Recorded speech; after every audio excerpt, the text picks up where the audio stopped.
My name is Samantha Hudson. I'm 34 and I'm a real estate attorney, which is the only reason I didn't fall apart the afternoon my mother told my 8-year-old daughter she was homeless.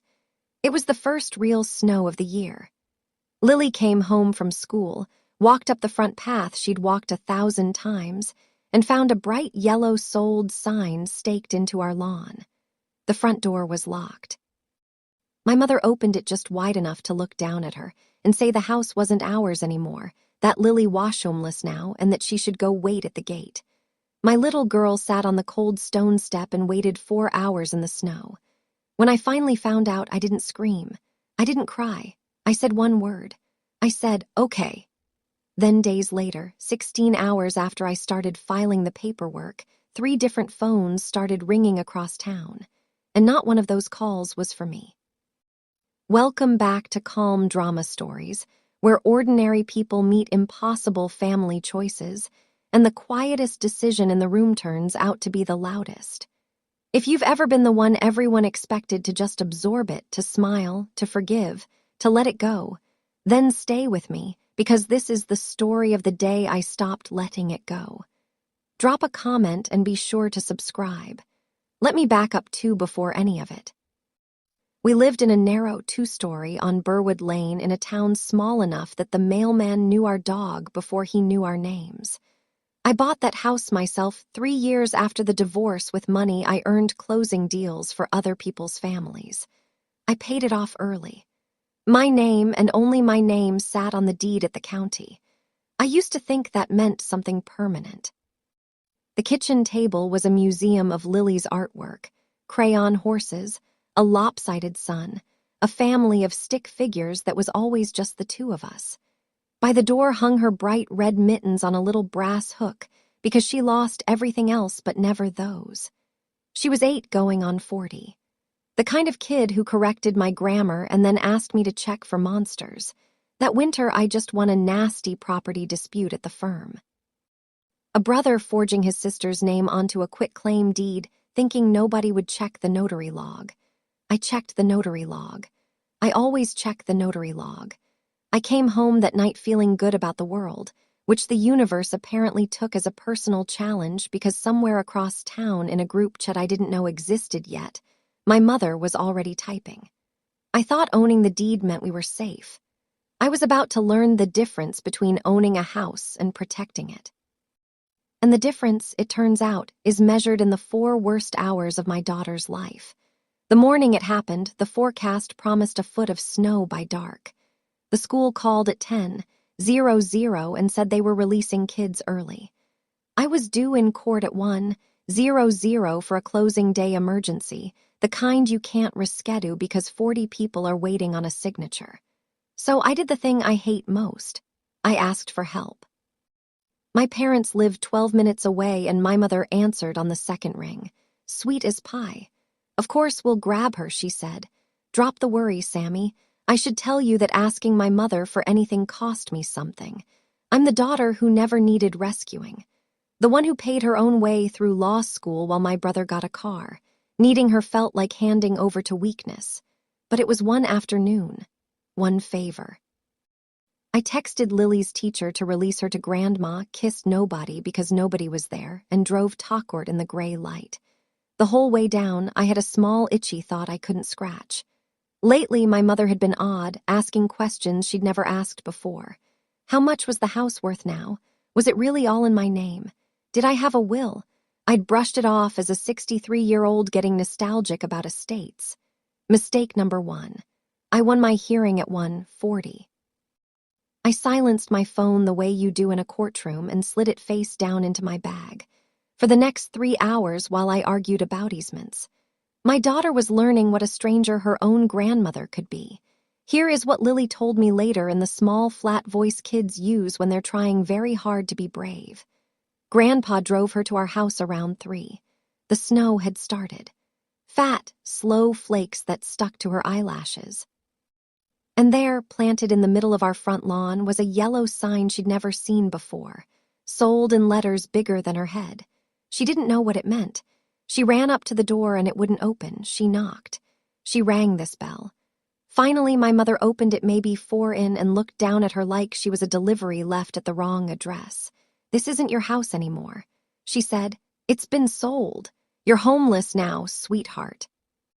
Then she said the words, "I will hear in my sleep for the rest of my life. Go wait at the gate." And she closed the door. 8 years old, a locked house with the lights on inside, a grandfather who stayed in the warm car at the curb, and then when Lily looked at him, simply pulled away. My daughter walked back down the path, past the sold sign, and sat on the bottom step by the gate where my mother told her to sit. She thought she'd done something wrong. She thought if she waited politely enough, somebody would come back and explain. The snow kept falling. Her red mittens, the ones on the brass hook in the house she could see through the window, were inside, of course.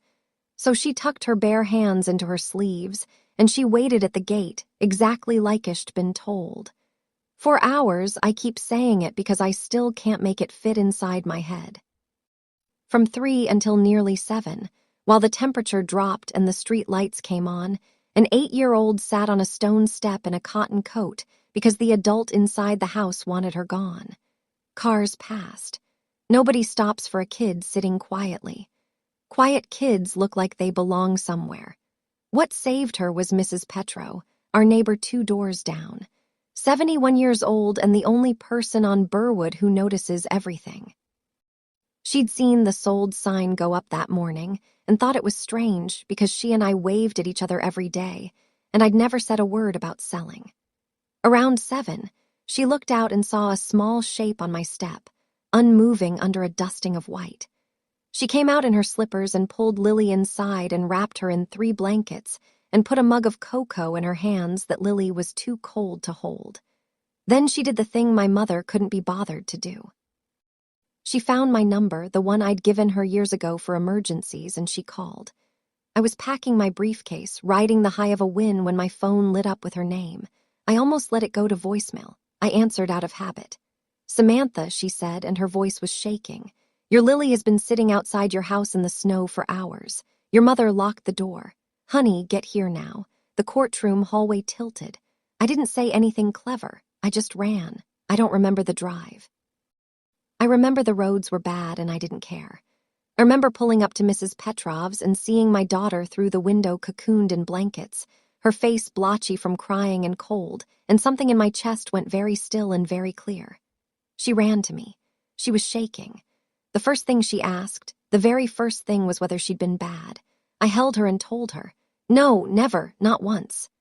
And over her shoulder, I could see the yellow sold sign glowing in my own front yard like a wound.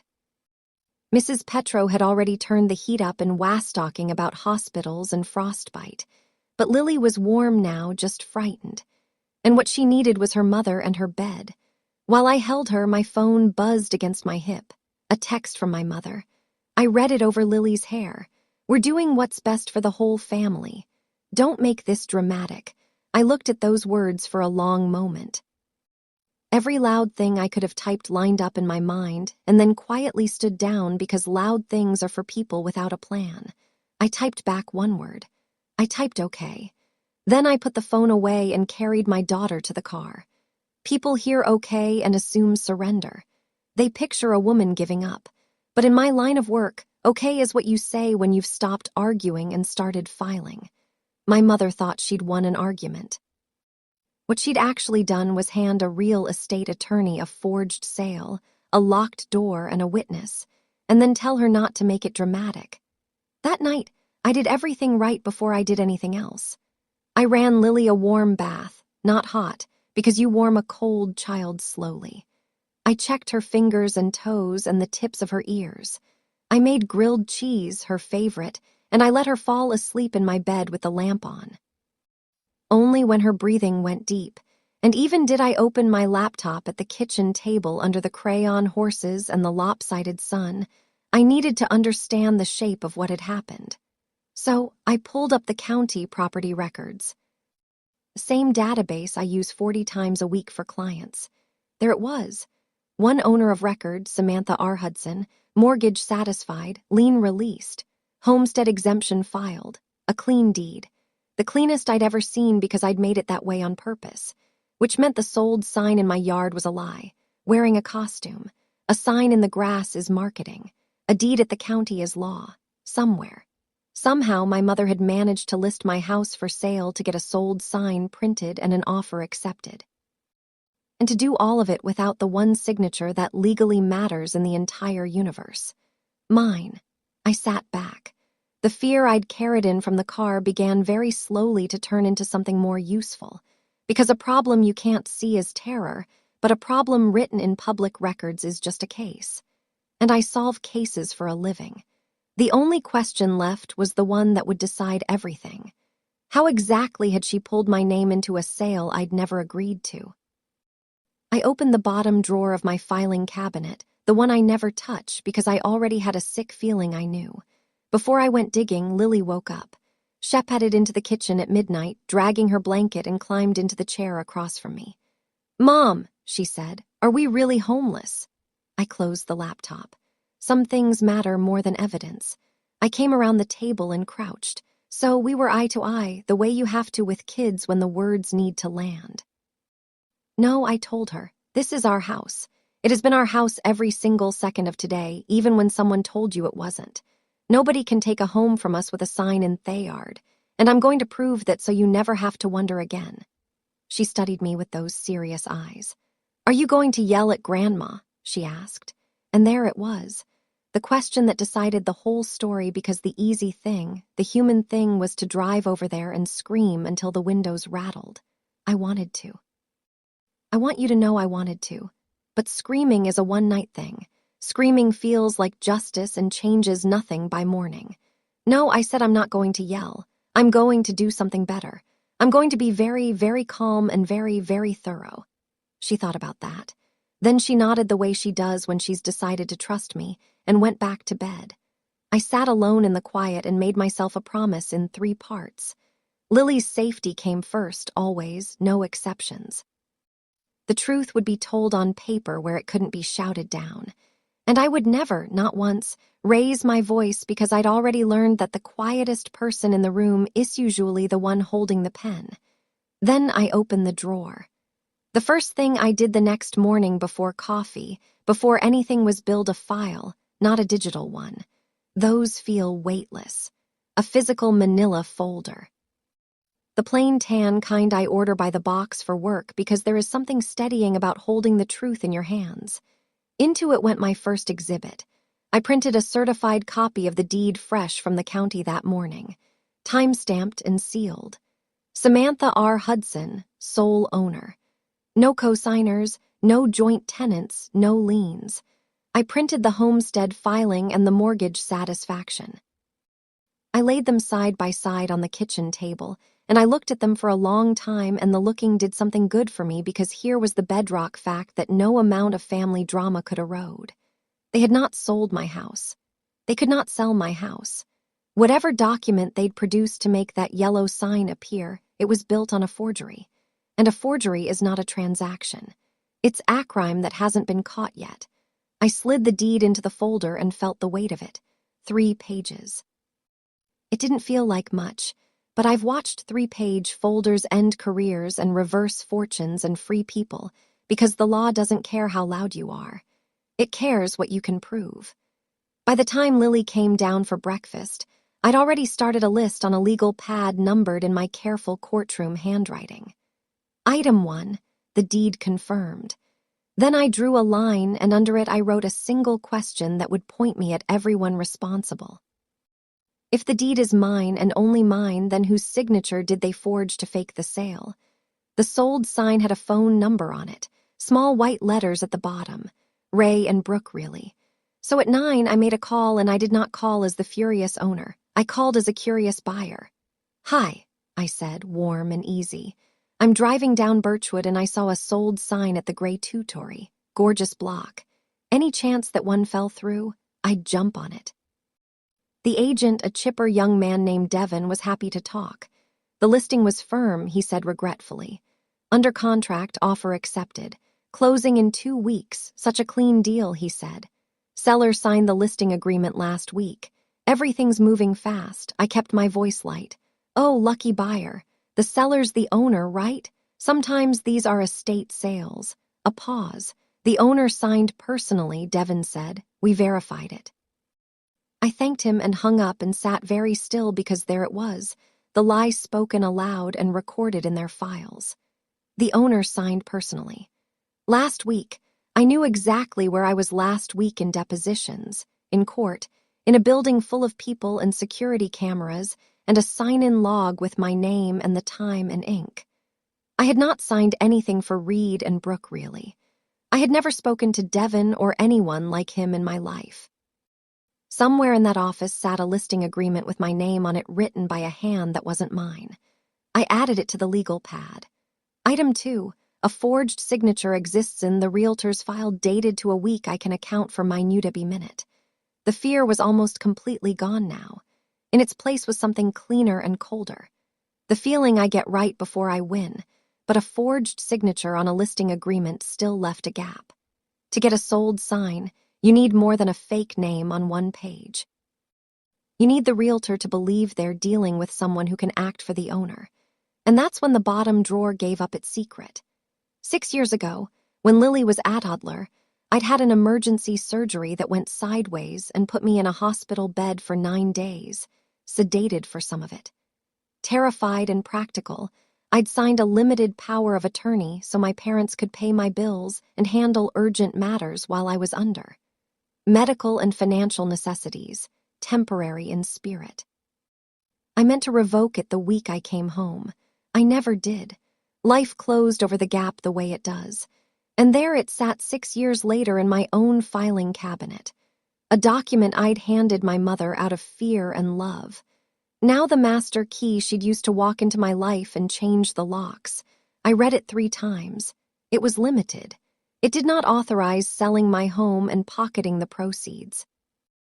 Using it to enrich someone else was a flagrant breach of the duty it created, and forging my personal signature instead of signing honestly as my attorney, in fact, was its own separate crime. Proof they knew a straight reading of the POA would never fly. That was the whole trick of it. They'd waived the limited POA at a young realtor to look authorized enough to start the process. Then forged my own hand on the listing agreement so nobody would ever stop to test how far that POA actually reached. Authority to open the door, a fake signature to walk through it. I wasn't angry at the paper. I was angry at 6 years ago me for being kind to people who would weaponize my kindness. I added it to the folder anyway. Item 3, a stale limited POA, never revoked, abused. And then I underlined the word never twice because there are exequitwo ways to fix a mistake like that, and I intended to use both. That afternoon, my brother called, and Greg has never once called me without wanting something. He's 31 and perpetually 3 months from a comeback. He answered my hello with a sigh, like I was the inconvenience. Look, Sam, I know yesterday got messy, he said, but you have to understand the bigger picture here. The bigger picture, it turned out, was that Greg needed money. A business had folded. Credit cards had matured into threats. And Mom, bless her, had always said the house should really stay with the family, meaning him. Be reasonable, he said. You can buy another place. You do this for a living. I've got nowhere to land. I let him talk because people who think they've already won tell you everything. Then he delivered the line I'll never forget, casual as ordering lunch. Honestly, it's already done. This house has a new family now, a new family. While the old family, his actual 8-year-old niece, had been sitting in snow 20 hours earlier because the new arrangement had no room for her. I didn't argue. I said I understood it was a hard spot for him, which was technically true and cost me nothing. He took my calm for agreement the way they all did, and got off the phone pleased with himself. I sat with what I'd learned. This wasn't my mother acting alone in a moment of cruelty. This was a plan with a beneficiary, and the beneficiary was on the phone congratulating himself. Item 4 went on the pad. Greg knowing participant intended to receive the proceeds. The folder was getting heavier. Good. In my experience, the heavier the folder, the quieter you can afford to be. For the next 2 days, I did something that I think a lot of people never learn to do. I kept being normal. I answered my mother's texts with short, neutral words. I let Greg believe I was thinking it over. I drove Lily to school and waved at Mrs. Petro and made dinner and read the bedtime book in the silly voices and in the cracks between all off it. I built the manila folder, grew a spine-certified deed homestead, filing the realtor's listing details screenshotted with the date visible. My court signin log from the week of the supposed signing, requested, and received, putting me in a building 40 m away. The old POA with the limiting language highlighted in yellow. Voicemails saved and transcribed. My mother's text, "Don't make this dramatic," printed and dated. I wasn't hoarding because I'm dramatic. I hoard because paper outlives anger. Andinger is the only thing my family had ever brought to a fight. If there's someone in your life who keeps forgetting what really happened, who rewrites the story every time you blink, let me tell you the most useful thing I know. Start writing it down. Dates, words, screenshots, the boring receipts of your own life. You won't always need them, but the day you do, calm beats loud every single time and a folder beats a feeling. If this story is sitting a little too close to your own, do me a favor and subscribe, because the next part is where I stopped collecting and started filing, and that's where everything turned. By Thursday, the folder was nearly full. I had the what and the who. What I didn't have yet was the why in their own words. Then Aunt Carol texted me. Aunt Carol is my mother's younger sister, 58, the family member who always slips you $20 at funerals and disagrees with everyone in a whisper. Her text said only, "I shouldn't be sending you this, but that baby in the snow broke my heart. Yow deserve to know what they said." Then they came in one after another, screenshots of a group chat called Hudson Family Planning. I had never been in it. They'd built a chat about my house, my child, my life, and made sure I'd never see it. I made coffee. I sat down. And I read the cold machinery of it from the inside. My mother 3 weeks back. Sam doesn't need a house that size for one kid. Greg needs the cushion. We'll handle the paperwork while she's buried in that big case.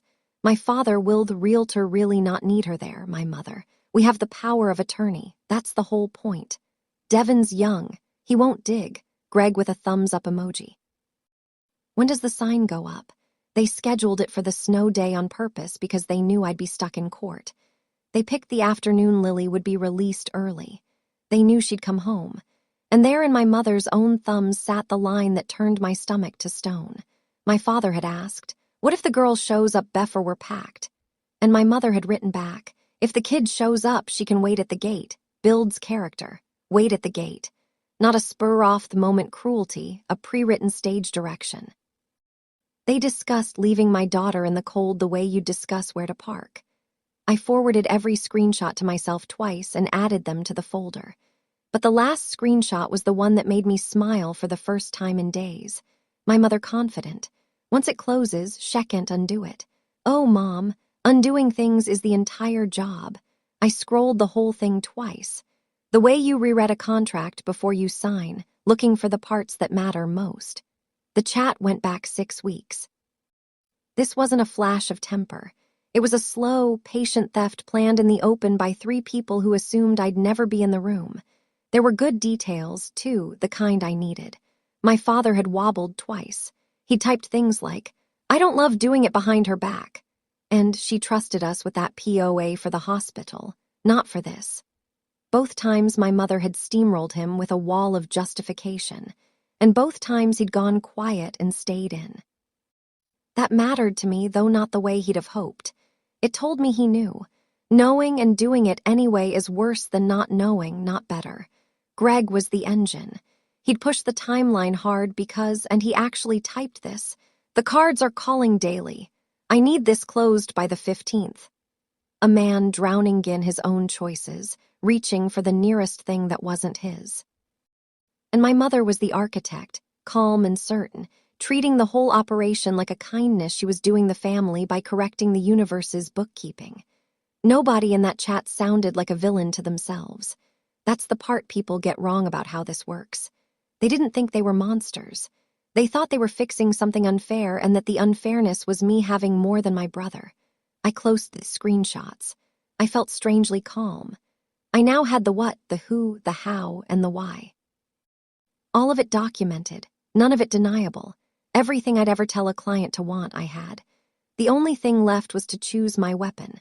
And I already knew it wouldn't be my voice. Here's the thing about a fight like this. My mother's weapons were the only ones she'd ever had. Manipulation, a rewritten story, a forged name, the assumption that I'd absorb it like I always had. Loud weapons, fast weapons, and the temptation, the real pull was to fight her with the same tools. To call, to scream, to match her volume. But you don't beat a liar by being louder. You beat a liar with documents because documents don't flinch and don't apologize and can't be talked over at Thanksgiving. So that night, I opened a blank page and started drafting. And what I drafted wasn't a furious letter. It was a revocation of power of attorney.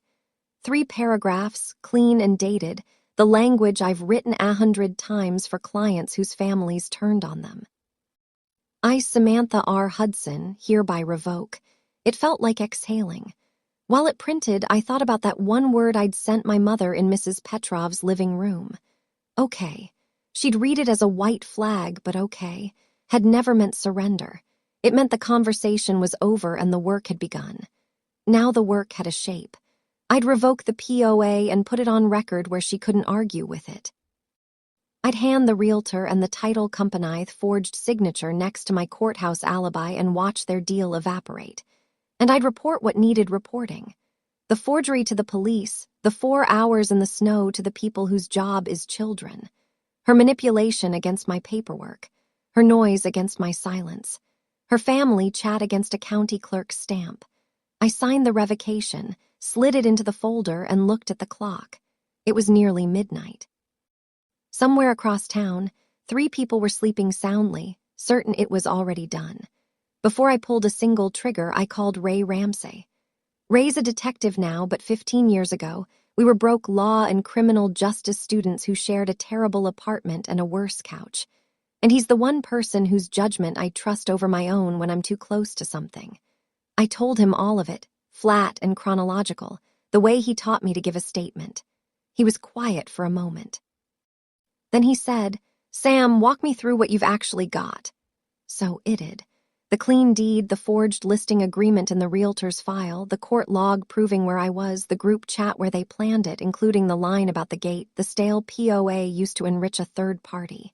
He let out a low whistle. "That's not a feeling," he said. "That's a case."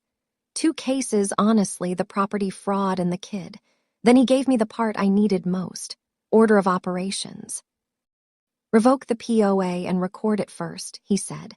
"Notify the title company and the realtor with forgery affidavit that kills the sale at the root today. Then file the police report so it's documented before anyone can claim they're being persecuted. The child welfare report you can make any time, but make it and keep the neighbor's account." He paused. "Do it in that sequence and the system does the rest. You don't have to yell at anybody. You just hand the right paper to the right desk." I wrote it all on the legal pad, numbered the way I number everything. 16 hours, I thought. Maybe-less. That's all it takes once the paper's in the right hands. I thanked Rye and hung up and looked at my full folder and my numbered list and my sleeping daughter's door. For the first time since Mrs. Petro called, I felt absolutely steady. Tomorrow, I'd start handing out paper. Getting the forged listing agreement was easier than it should have been. Which tells you how little anyone had expected the real owner to come knocking. As the actual owner of record, I had every right to demand the document purporting to authorize a sale of my home. A short, professional email to Ray and Brooke on my firm's letterhead, requesting a copy of the listing agreement for my own property at my own address, produced it within the hour. Devon, the chipper agent, had gone quiet and careful by then. People do when letterhead arrives. I opened the PDF and there it was. My name, Samantha R. Hudson, signed in flowing cursive at the bottom of the agreement. Except it wasn't my signature. I've signed my name maybe 1,000,000 times. I know its weight and slint, and the way I never closed the loop on the A, this signature closed the loop on the A, the S was wrong. The date was wrong in the way that mattered most because it was the same Tuesday I'd spent in a deposition with a court reporter, 2 opposing attorneys, and a security camera. I laid the forged agreement next to a stack of documents I genuinely signed, and the difference was so obvious a child could spot it. Then I laid it next to my court sign log, my name, and the time in the clerk's ink item complete. The forgery wasn't a theory anymore. It was a piece of paper with a fake me on it, dated to a day I could prove down to the minute. I slid it into the manila folder, which by now held deed, homestead, PA, screenshots, alibi, and forgery. The whole architecture of their plan and the whole architecture of its collapse. The folder was full. It was time to start emptying it. I want to pause here on something because it's the engine under everything that happened next. My family had a story about me, and they'd believed it so long they'd stopped checking whether it was true. In their story, I was the struggling single mom, the daughter who'd had a hard divorce and was barely keeping her head up, who did something with houses downtown, who could be talked into anything if you framed it as family. That story was convenient. It let my mother decide I didn't need a house that size. It let Greg decide my home was a cushion he was owed. The trouble with their story was that off it was current. I wasn't barely keeping my head up. I was a real estate attorney with 11 years in a partner track case load and a specialty. This is the part they'd somehow never absorbed in exactly this kind of fraud. Forged deeds, abused powers of attorney, family members who decide a signature is a suggestion. I win those cases for strangers. I'd won one the very week they printed their sold sign. They'd planned a property crime against the one person at the table who unwinds property crimes for a living. And they'd done it because they pictured a woman who'd cry and cave. I didn't tell them any of this. Why would I? You don't show your hand to people who have already shown you theirs. I just let the old story stand a few more days. The helpless daughter. While I quietly assembled the case that would end it, they saw someone who'd say yes. They'd forgotten or never known that I do this for a living, and the gap between who they thought I was and who I actually am. That gap was about to become the loudest thing in their lives. My mother could feel the ground shifting the way predators do when the prey stops running. Her texts changed. The "don't make this dramatic" tone gave way to something needier and sharper. "Sammy, we need to talk like adults. You're being cold. This isn't like you. Then, when silence didn't bend me after everything we did for you, you'd really put your own mother through this." I read each one and felt almost nothing, which surprised me. 6 months ago, that last line would have wrecked me for a day after everything we did for you. The classic. The debt you can never repay because it was never real and the interest is whatever they need from you today. I knew the move because I'd watched her run it my whole life.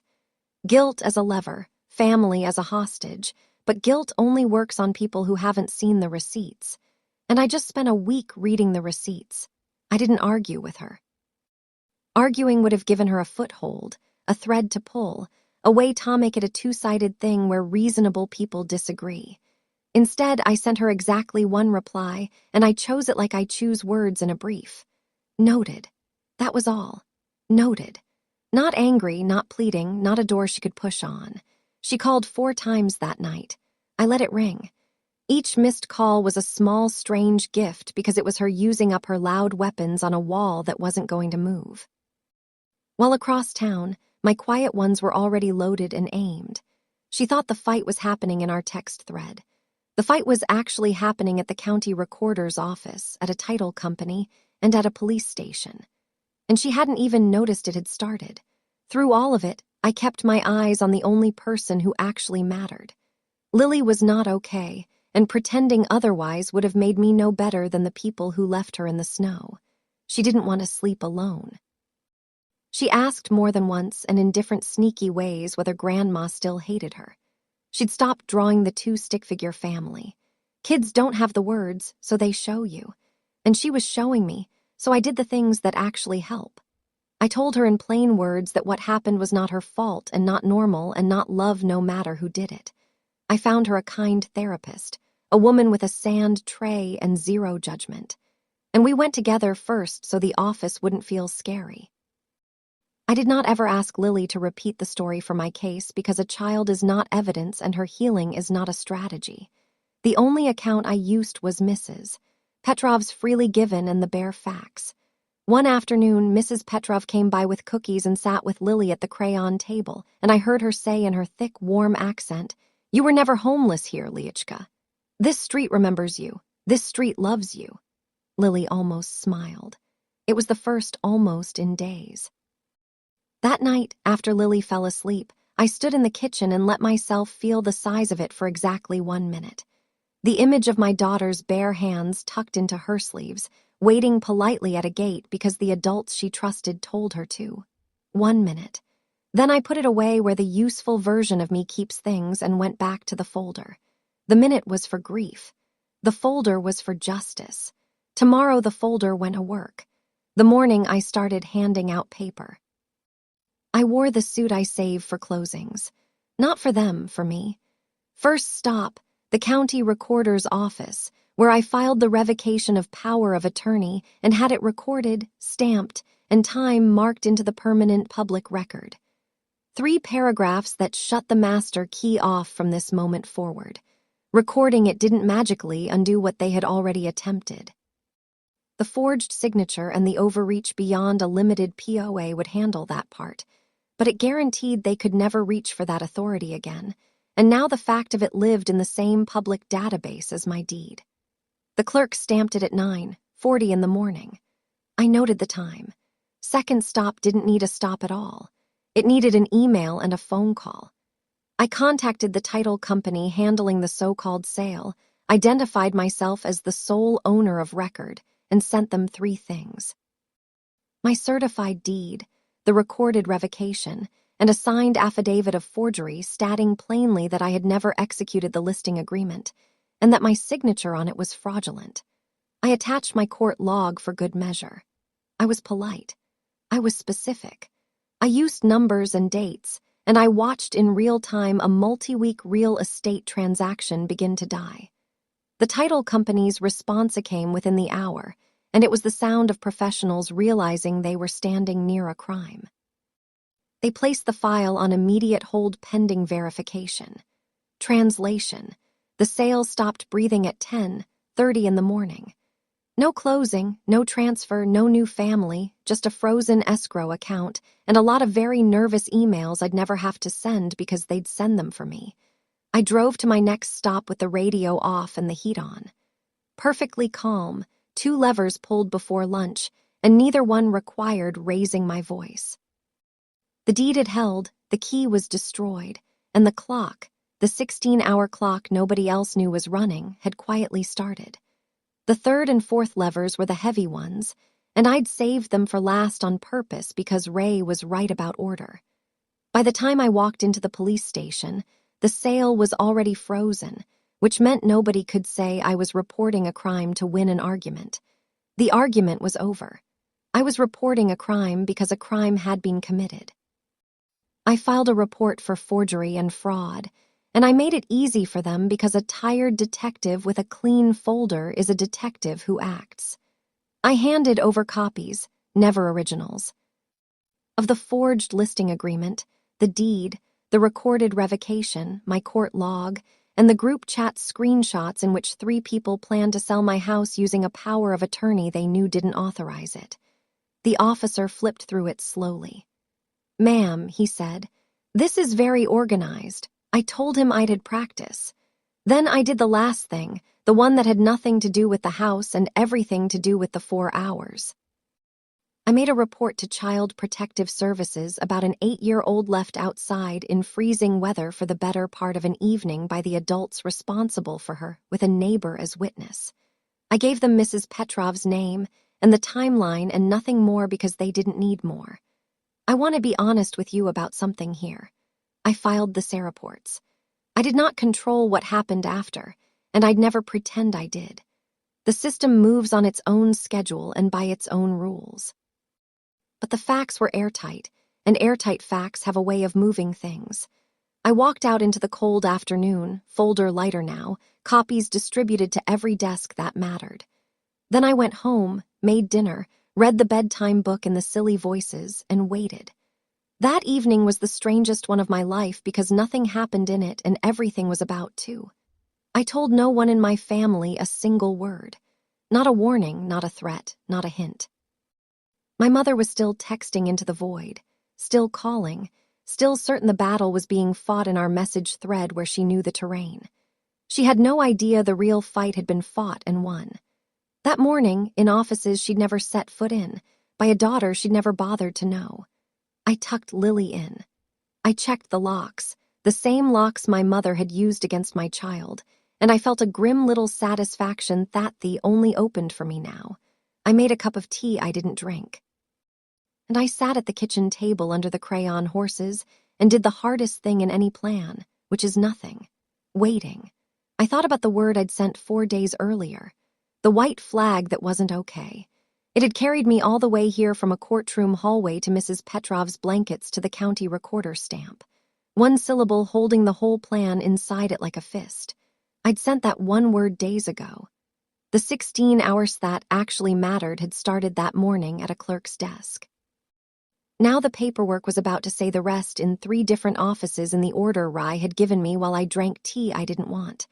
I looked at the clock above the stove 4 to 10. By morning, the title company would call its client. The realtor would call his seller. A detective would start making calls of his own. 3 phones across one town ready to ring. I rinsed my mug, turned off the kitchen light, and went to bed. For the first time in days, I slept all the way through. The call started at 8:40 the next morning. And I know the timing because Aunt Carol gave me the play-by-play for weeks afterward, delighted and horrified in equal measure. The first phone to ring was Greg's. It was the realtor, Devon, no longer chipper. His voice doing that careful thing voices do when a young man realizes he's been used as the instrument of a felony. He told Greg the sale was dead, frozen. The title company had received an affidavit of forgery from the actual owner of Recordand.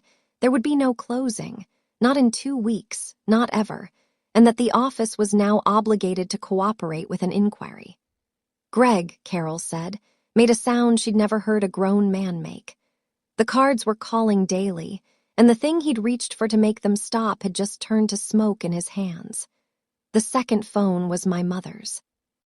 The title company called her directly because she was the one who'd presented herself as authorized, and a very polite, very chilly representative informed her that the power of attorney she'd relied on had been formally revoked and recorded, that the signature on the listing agreement appeared to be fraudulent, and that the matter had been referred.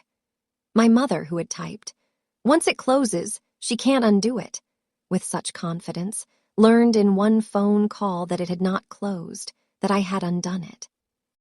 And that undone was the kindest word anyone would use for a while. "This house has a new family now," Greg had told me. By 9 in the morning, the house had exactly the family it had always had. Me and Lily and a deed with one name on it. And the people who'd tried to install a new one were standing in the rubble of their own plan, phones in hand, finally understanding that the quiet daughter had not been quiet because she was beaten. She'd been quiet because she was working. The third phone to ring that morning was mine, and it was my mother, and she was screaming before I even finished saying hello. "What did you do?" The words came out shredded. "What did you do, Samantha?" I held the phone a few inches from my ear and let her empty the first wave because there's no point talking into a scream. When she paused to breathe, I answered in the flat. Even voice I use for opposing counsel who have lost the thread. "I revoked a power of attorney I should have revoked 6 years ago," I said. And I notified the title company that my signature on a listing agreement for my own house was forged. That's all I did. She came apart in stages. First, the fury. I was ungrateful. I was cruel. I was tearing the family to pieces over a misunderstanding. Then the tears right on schedule. The ones that had ended every argument of my childhood. How could you do this to your own mother? And when neither the fury nor the tears moved me, the blame fast and ugly. That none of it would have happened if I'd just been reasonable, if I'd just shared, if I weren't so cold. I let her run all the way down. Then I said the only thing I'd planned to say quiet like way you set down something heavy. You told an 8-year-old to wait at the gate. I said, you wrote it in a group chat 3 weeks before you did it. So now you can do the waiting. Wait for the title company. Wait for the detective. Wait for the call. Wait. Wait at this gate. The phrase had cost my daughter 4 hours in the snow. I handed it back to my mother gently without heat and listened to it land in the silence on the other end. She started to say my name. I'd already said everything I Camito say. The detective from the fraud report reached my mother and Greg that same afternoon, asking them to come in and discuss a listing agreement and a recorded revocation in that bland official tone that means a great deal more than it says. Around the same time, a child welfare caseworker called to schedule a visit regarding an incident on a snowy evening involving a minor and a locked door. 2 calls, both polite, both quietly enormous. And in the middle of all of it, my father called me. Not me, mother. My father, who had stayed in the warm car at the curb while his granddaughter sat down in the snow. I almost didn't pick up, but I did because some part of me wanted to hear what he'd say. His voice was small and broken in a way I'd never heard from him. "Sammy," he said, I didn't think she'd actually be out there that long. I thought it'd be a few minutes. I thought your mother would." And he stopped because there was no end to that sentence that wasn't an indictment. For a second, I felt the old pull, the daughter's reflex to make her father feel better. Then I remembered the group chat. What if the girl shows up before we're packed? He had asked the question.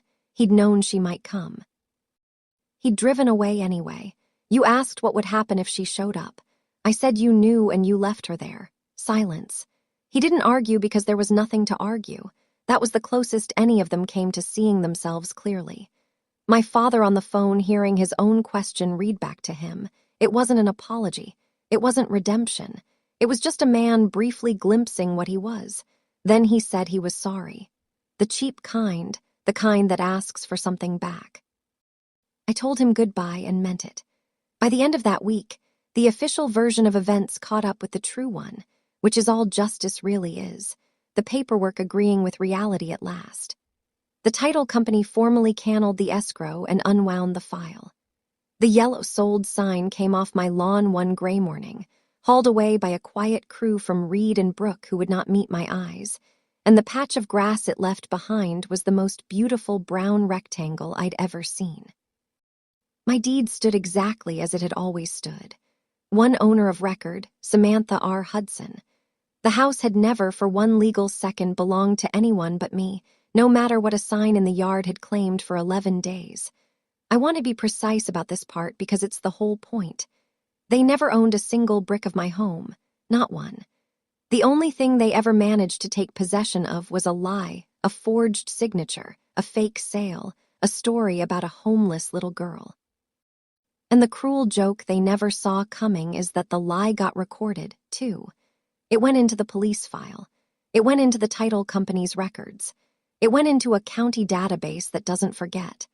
My mother had been so sure that once it closed, I couldn't undo it. But it never closed because the law required my signature, and my signature required me. And I had been standing in a courthouse with 100 witnesses the day they pretended I'd signed. The fraud collapsed under its own weight the instant a real document touched it. That's not luck. That's how it's designed. You cannot outshout a recorded fact. People try every day, they lose every day.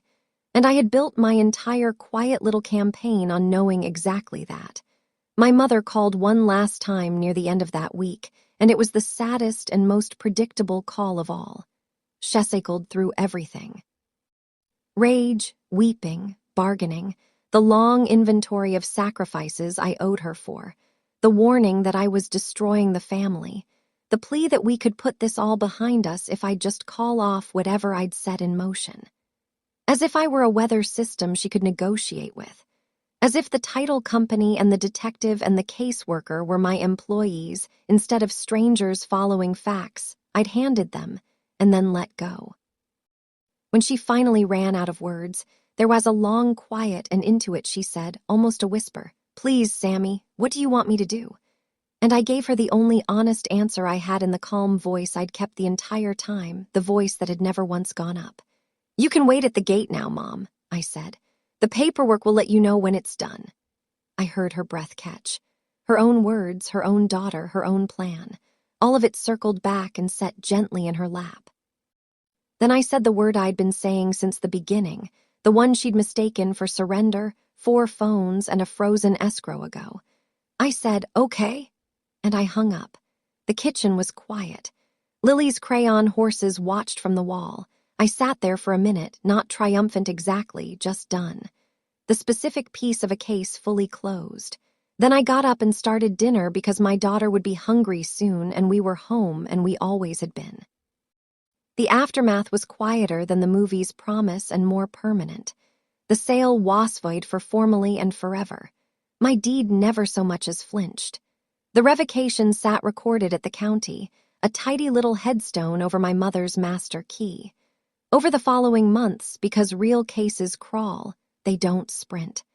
The forgery and fraud reports moved into the hands of people whose job is exactly that. An investigation opened. In time, the matter was referred for prosecution with my mother named as the architect and Greg as the willing beneficiary, and it proceeded the way these cases do on the system's schedule, not mine. I didn't push for the maximum of anything. I didn't need to. I'd never wanted them destroyed. I'd wanted them stopped, and stopped they were. The Child Welfare Review substantiated its findings about the evening in the snow and referred the matter onward, which is all I'll say because an 8-year-old's file is hers, and not a story I get to tell for views. Greg's rescue evaporated. The cards kept calling. My mother, who had treated a fiduciary duty like a suggestion, learned that breaching one has a civil price tag attached, and that the daughter she'd underestimated knew precisely how to attach it. My father drifted to the edges, sending the occasional message that mistook nostalgia for amends, and I let them sit unanswered. I felt no fireworks about any of it. What I felt mostly was tired and clean, the way you feel after washing something that had been dirty a long time. The folder went into the bottom drawer where the POA used to live, and I hoped never to open it again. Mostly, though, I felt the absence of a thing I'd carried my whole life without nomming it. The low hum of waiting for my family to finally treat me fairly. I'd stopped waiting. It was the lightest I'd felt in years. I set the boundary the way I do everything now, in writing and without apology. No contact with my mother or Greg. All communication routed through counsel. My father gets the bare minimum, supervised and rare, because forgiveness is mine to give on my terms and not a thing anyone can demand by being sorry on a phone. People ask if cutting off your own parents is cold. I tell them what I told Lily. A home isn't a building and it isn't blood. A home is where the locks open for you and the truth gets told. Lily started sleeping in her own room again about a month in. The therapist with the sand tray worked small miracles slowly. One afternoon, I came into the kitchen and found her at the crayon table drawing. And there on the page were 2 stick figures again, a tall one and a small one holding hands in front of a square house with a brown rectangle of grass out front and no sign in it.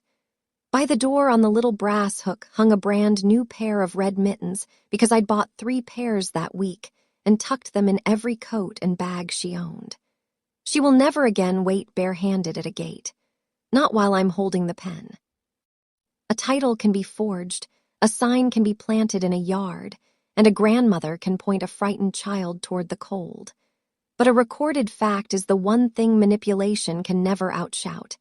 And the quietest okay in the room is sometimes the sound of a door closing for good. That's my story. A sold sign that meant nothing.